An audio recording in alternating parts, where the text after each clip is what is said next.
topic is variation of conductivity and molar conductivity with concentration. The conductivity or the specific conductance of an electrolyte is the conductance of ions present per unit volume of the solution at a given concentration of the electrolyte. With dilution, the number of ions per unit volume decreases. Therefore, the specific conductance of the electrolyte decreases upon dilution. Now, the effect of dilution on molar conductivity. Molar conductivity is the product of specific conductance of the electrolyte and the volume of the solution containing 1 gram mole of the electrolyte. With dilution, the volume of the solution containing 1 mole of electrolyte increases. Therefore, molar conductance of the electrolyte increases upon dilution. Now we will study the variation of molar conductivity with dilution both for strong as well as weak electrolytes. First, we will study in case of strong electrolytes. Strong electrolytes are the chemical substance which undergoes partial ionization, thereby producing high concentration of ions that allows high magnitude of electric current to pass through them. They consist of only ions. Examples of strong electrolytes are strong acids such as HCl, HNO3, H2SO4, strong bases NaOH, etc. Salt or strong acid and strong base such as NaCl, KNO3, etc. So in case of strong electrolyte, the number of ions per unit volume is already quite large because they undergoes complete ionization. Therefore, the molar conductivity of strong electrolyte at room temperature is normally high.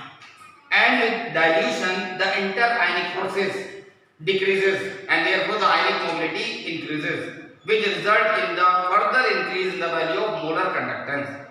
But this increase in molar conductivity will not long last. It will continue only till a stage is reached when the inter-ionic forces becomes negligible, and further increase in dilution is not likely to bring about any change in the molar conductance, and this is known as limiting value molar conductance or molar conductance at infinite dilution.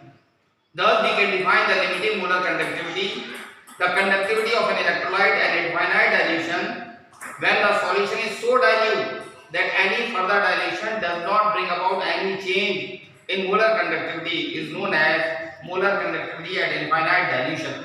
It is denoted by the symbol either lambda to its power infinity or lambda to its power naught. Debye-Huckel has framed the relation between molar conductance at given concentration and molar conductance at infinite dilution. This Debye-Huckel on figure equation is applicable only in case of strong electrolyte. When we will compare this equation with the equation of the straight line, then we can plot a graph by taking square root of the dilution on x-axis and molar conductance at given concentration on y-axis, and we will produce the graph. The extrapolation of this graph will bisect y-axis, and that bisecting point gives the value of molar conductance at infinite dilution. As far as weak electrolytes are concerned, they undergo partial ionization, producing low concentration of ions. That is, they allow low magnitude of electric current to pass through them. They consist of ions as well as molecules. Examples are weak acids such as acetic acid, weak base ammonium hydroxide, and salt of weak acid and weak base such as ammonium acetate. So in case of weak electrolyte, the extent of dissociation is very small and the dilution helps in dissociation.